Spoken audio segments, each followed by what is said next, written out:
بسم اللہ الرحمن الرحیم۔ السلام علیکم، میں ہوں بشارت راجہ شہر اقدار سے ایک اور ویلاگ کے ساتھ آپ کی خدمت میں حاضر۔ ناظرین، آج 3 فروری میں جس وقت یہ ویلاگ کر رہا ہوں، ابھی تھوڑی دیر قبل چیف جسٹس آف پاکستان سے سپریم کورٹ پریس ایسوسی ایشن آف پاکستان کی ایک ملاقات ہوئی ہے۔ یہ ملاقات اس تناظر میں تھی کہ ہمارے حالیہ انتخابات ہوئے ہیں ابھی کچھ روز قبل، اور آج ہم نے ان سے حلف لیا۔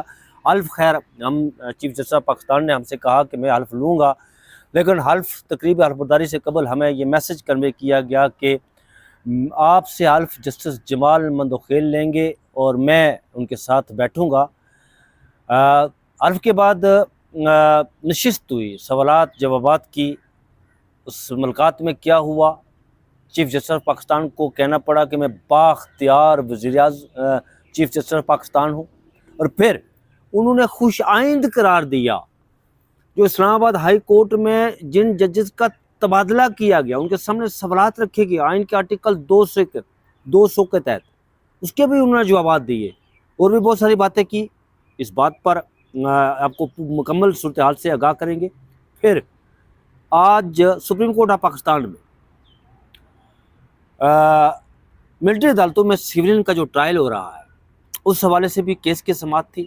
آج جسٹس مسرت علالی ایک بار پھر پھٹ پڑی 9 مئی کو لے کر۔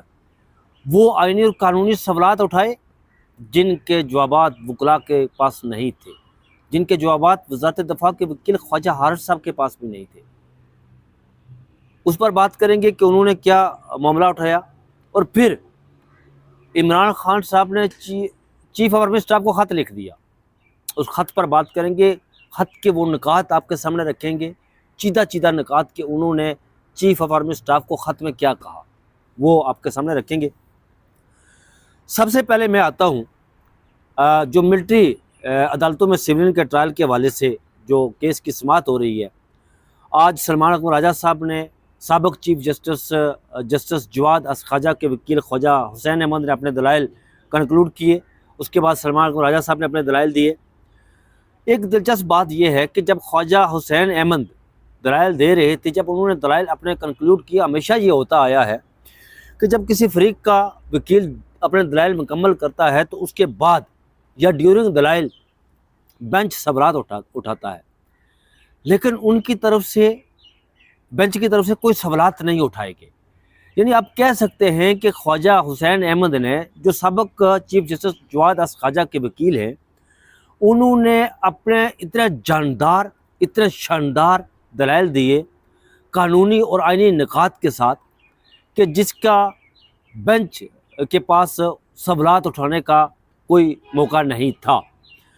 ایک موقع پر جسٹس مسرت علالی نے، ناظرین آپ کو پتہ ہے کہ جب APS ہوا تھا، آرمی پبلک اسکول پشاور پر جب حملہ ہوا تھا، تو اس وقت ایک 21ویں آئینی ترمیم لائی گئی تھی، جس میں اس وقت مشہور رضا ربانی صاحب نے پارلیمنٹ میں وہ مگرمچھ کے آنسو بہاتے ہوئے یہ کہا تھا کہ میں آئینی ترمیم پر میں پہلے کہا کہ جی میں ووٹ نہیں دوں گا، پھر کہا کہ میں نے ووٹ دیا ہے، میں سینٹ کی نشست چھوڑ دوں گا۔ ووٹ دینے کے بعد انہوں نے سینٹ کی نشست بھی نہیں چھوڑی تھی، وہ مگرمچھ کے آنسو تھے۔ وہ خیر لائی گئی، اس کے بعد اس میں 1.25 سال کی توسیع بھی کی گئی، امینڈمنٹ اس کی ہوئی، لیکن وہ ختم کر دی گئی۔ جسٹس مسرت علالی نے یہ پوچھا خواجہ حسین احمد سے کہ 2019 میں جب وہ اس 1.25 سال کی صوبہ آئینی امینڈمنٹ ہوئی تو اس کے بعد معاملہ کہاں گیا؟ تو انہوں نے کہا کہ 21ویں ترمیم ختم ہو گئی تھی، جس پر جسٹس مسرت علالی نے کہا کہ 21ویں ترمیم کو ختم ہونے کے بعد موجودہ کیسز میں کورٹ مارشل کیسے ہو گیا؟ یہ 9 مئی کے حوالے سے وہ بات کر رہی ہے کہ 21ویں آئینی ترمیم ختم ہو گئی، تو پھر 9 مئی کے جو ملزمان تھے ان کا کورٹ مارشل کیسے ہوا؟ کس آئین اور قانون کے تحت ہوا؟ عدالت کو اس نقطے پر سیٹسفائی کیا جائے۔ انہوں نے یہ بھی پوچھا، جسٹس مسرت علالی نے یہ بھی پوچھا کہ کیا اس ملک میں احتجاج کرنا جرم بنا دیا گیا ہے کہ کوئی شخص، آئین ہمارا یہ اجازت دیتا ہے کسی بھی شخص کو، کسی بھی پولیٹیکل پارٹی کو کہ وہ اپنے مطالبات منوانے کے لیے احتجاج کرے، لیکن انہوں نے پوچھا کہ کیا اس ملک میں احتجاج کو جرم بنا دیا گیا ہے، جس پر خواجہ احمد حسین جو وکیل تھے سابق چیف جسٹس جواد اس خواجہ کے، انہوں نے کہا احتجاج کرنا جرم نہیں، املاک کو نقصان پہنچانا جرم ہے۔ ہم نے تو صرف احتجاج کیا تھا، بڑا پرامن احتجاج کیا تھا، ہم نے املاک کو نقصان بھی نہیں پہنچایا تھا۔ عام سوال کہ کورٹ مارشل نہ ہو تو کیا ملزمان آزاد ہو جائیں گے؟ جواب یہ ہے کہ ملزمان آزاد نہیں ہوں گے، کیونکہ انسداد دہشت گردی کا قانون موجود ہے۔ یہ جواب دیا گیا، جس پر جسٹس مسرت علالی نے یہ بھی کہا کہ اگر انسداد دہشت گردی کی عدالتیں اس ملک میں موجود ہیں تو پھر کورٹ مارشل کیوں کیا گیا؟ اس سوال کا جواب کسی کے پاس بھی نہیں تھا۔ آئینی اور قانونی طور پر تو خواجہ حسین احمد نے عدالت کو بتا دیا تھا، اپنے دلائل میں بینچ کو بتا دیا تھا کہ اس ملک میں جب 21ویں آئینی ترمیم ختم ہو گئی تو پھر کورٹ مارشل کا جواز باقی نہیں بچتا۔ جسٹس جمال مندوخیل نے یہ بھی کہا کہ 21ویں ترمیم میں تو سیاسی جماعتوں کو باہر رکھا گیا تھا، ہمارے سامنے سوال صرف یہ ہے کہ آرمی ایکٹ کا اطلاق کس پر ہوگا۔ خدا نخواستہ دہشت گردی کا ایک حملہ پارلیمنٹ، ایک حملہ سپریم کورٹ اور ایک حملہ جی ایچ کے اوپر ہوتا ہے تو ایسی صورتحال میں کیا ہوگا؟ پارلیمنٹ اور سپریم کورٹ پر حملے کا ٹرائل انسداد دہشت گردی میں چلے گا۔ انہوں نے یہ بھی کہا کہ ملک کا سب سے بڑا آئینی عہدہ جو ہوتا ہے وہ صدر پاکستان کا ہوتا ہے، اگر صدارتی اس پر حملہ ہو جاتا ہے تو وہ کیس انسداد دہشت گردی میں چلایا جائے گا، نہ کہ ملٹری عدالتوں میں۔ تو پھر یہ ملٹری عدالتوں میں کیوں کیسز چلائے گئے؟ یہ جسٹس جمال مندوخیل کا اہم آئینی اور قانونی نقطہ تھا۔ تو ناظرین، آتا ہوں میں اپنی دوسری خبر، مطلب آپ کہہ سکتے ہیں کہ ملٹری عدالتوں میں جو سیولین کا ٹرائل ہو رہا ہے، آج کی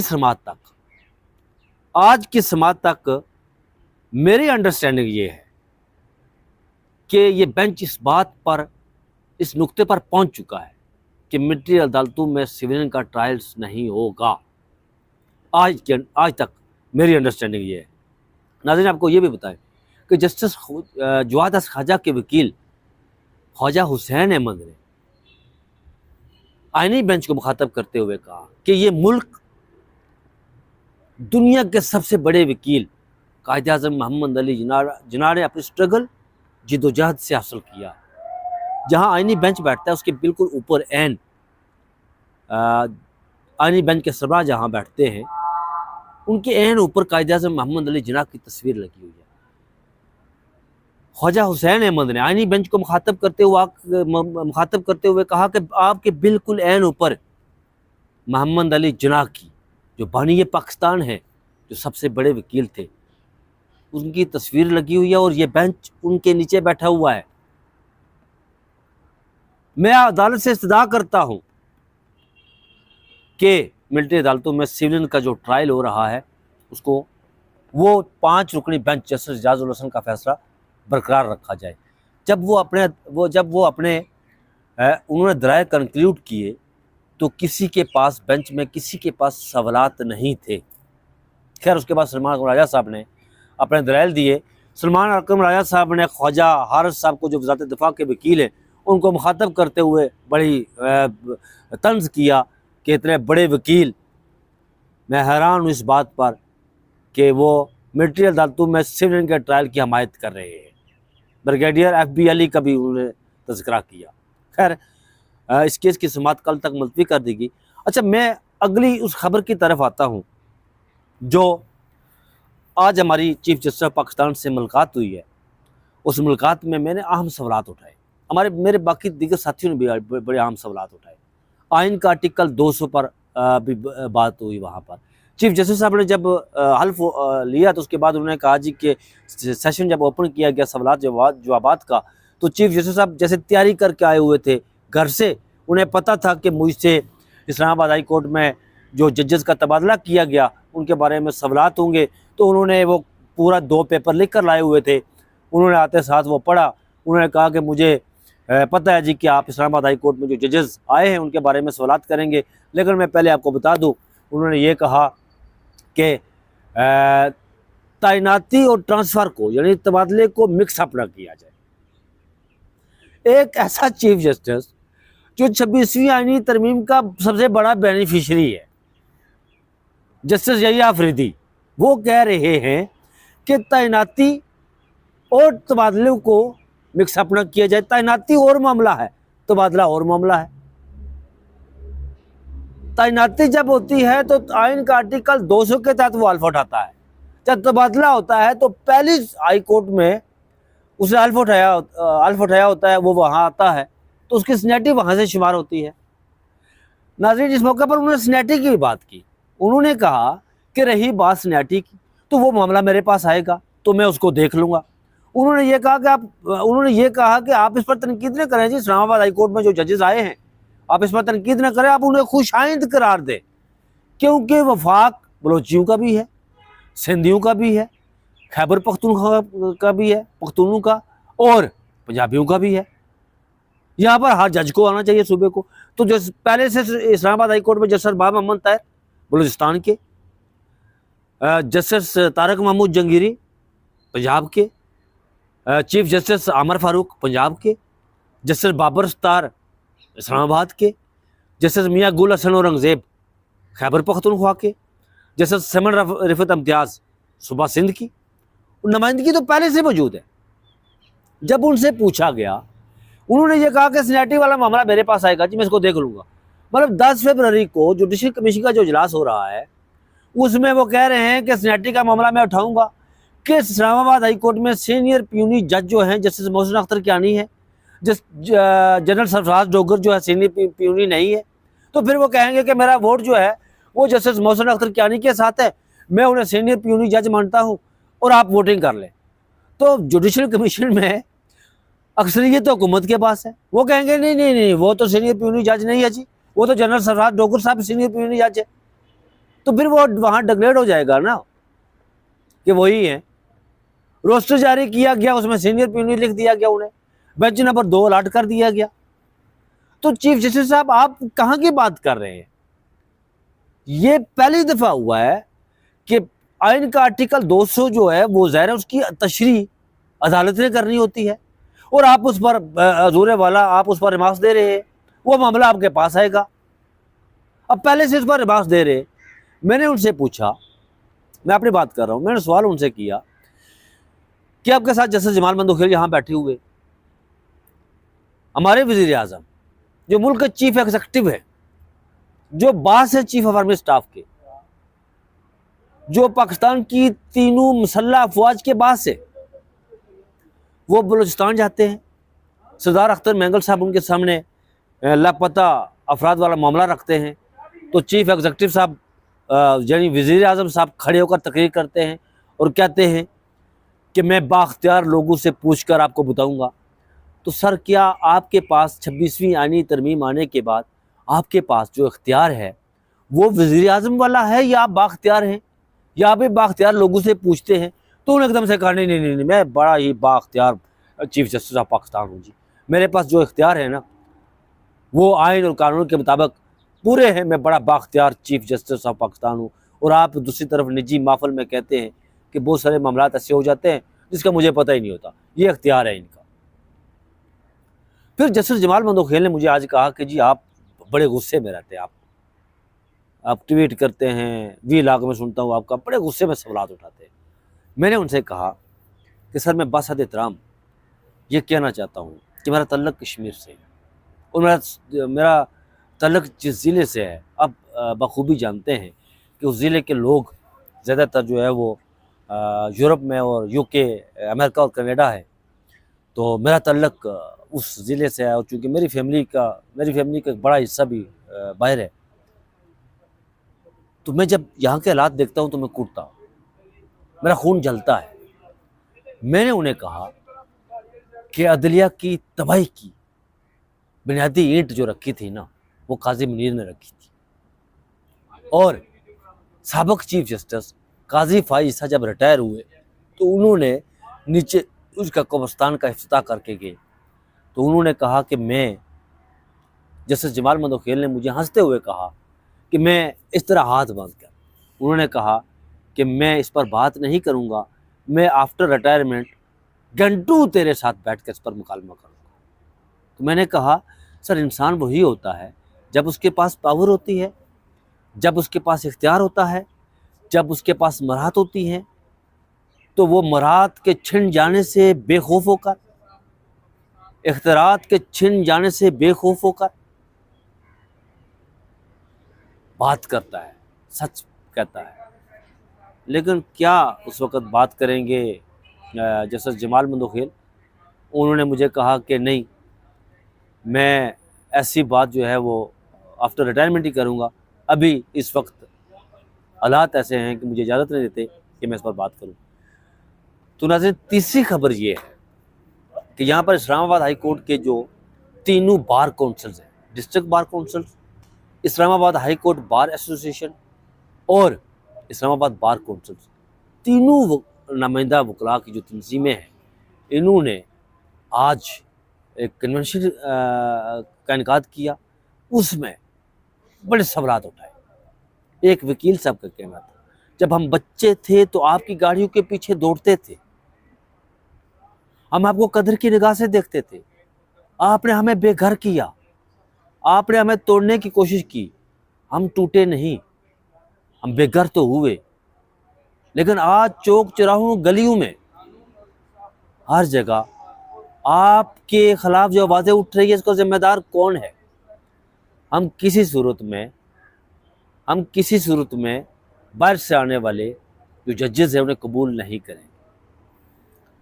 تو ناظرین، یہاں پر معاملہ بڑا گمبھیر ہو گیا ہے۔ تو میں نے آخر میں ایک بات کی تھی کہ آج خان صاحب نے بھی خط لکھا ہے چیف آف آرمی اسٹاف کو، اور اس خط میں انہوں نے ایک بحیثیت ڈیموکریٹک اگر میں کہوں تو میں سمجھتا ہوں کہ یہ خط انہیں نہیں لکھنا چاہیے تھا، لیکن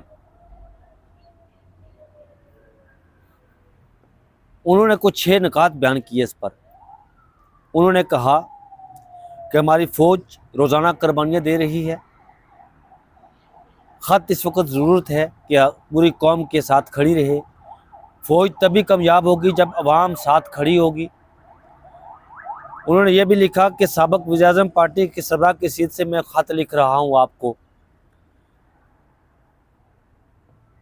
ہمارے فوجی روزانہ شہادتیں پیش کر رہے ہیں، ہم فوج کے ساتھ کھڑے ہیں، اسٹیبلشمنٹ کی پالیسیوں کی وجہ سے فوج اور عوام میں فاصلے بڑھ رہے ہیں، اسٹیبلشمنٹ کی غلط پالیسیوں کی وجہ سے سارا نزلہ فوج پر گر رہا ہے۔ انہوں نے یہ بھی لکھا، 6 نکات پیش کیے۔ پہلا نقطہ، پاکستان کی تاریخ میں سب سے بڑا فراڈ، حالیہ جو الیکشن ہوئے پاکستان کے 2024 میں، وہ فراڈ الیکشن تھے، مانی لانڈرز کو الیکشن کے ذریعے جتوایا گیا۔ 26ویں آئینی ترمیم کے بعد ملک میں رول آف لا متاثر ہوا۔ ان کا یہ بھی کہنا تھا کہ پیکا قانون کو کرمنلائز کیا گیا، اس کے ذریعے تنقید کا گلا گھونٹا گیا، سوشل میڈیا پر کریک ڈاؤن کرنے کے لیے پیکا قانون لایا گیا۔ سب سے بڑی پارٹی یعنی پاکستان تحریک انصاف جو اکثریت میں ہے، دہشت گردی کے پرچے درج کیے گئے۔ پی ٹی آئی کے 1 لاکھ کارکنوں کو گھروں پر چھاپے مارے گئے، چار دیواری کا تقدس پائمال کیا گیا، بنیادی انسانی حقوق کو پاؤں تلے روندا گیا، بوٹوں تلے روندا گیا۔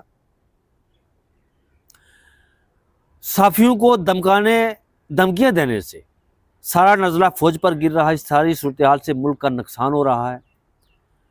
انٹیلیجنس ایجنسیوں کا کام دہشت گردی کے خلاف لڑنا ہے، لیکن بدقسمتی سے انٹیلیجنس ایجنسیاں یعنی ہماری ایجنسیاں ہماری پاکستان کی سب سے بڑی سیاسی پارٹی کے پیچھے پڑی ہوئی ہے، یعنی پاکستان تحریک انصاف کے خلاف۔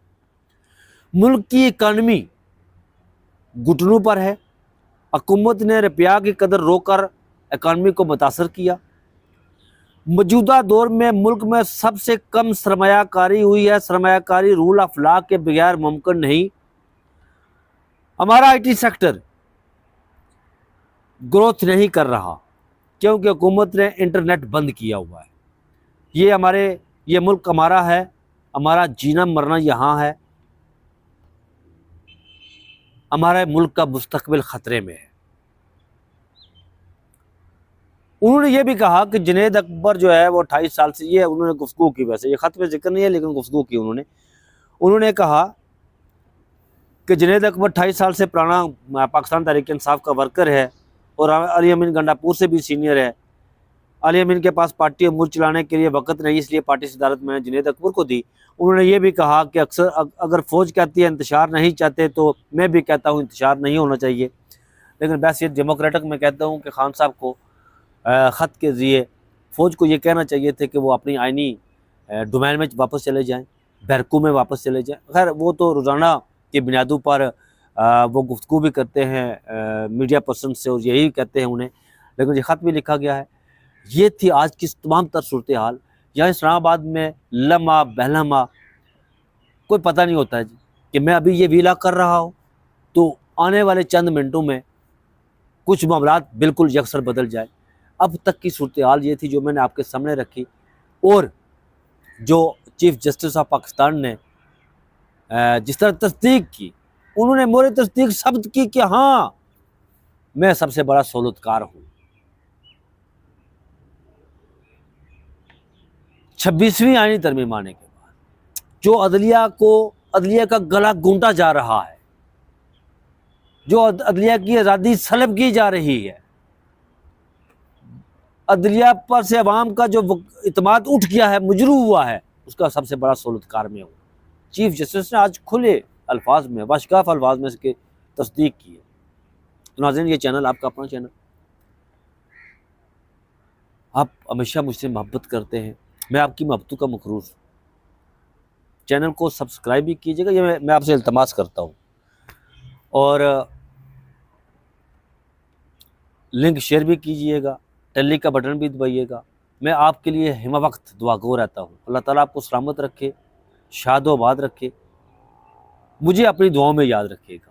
مجھے دیجیے اجازت، اپنا بہت سارا خیال رکھیے گا۔ اللہ حافظ۔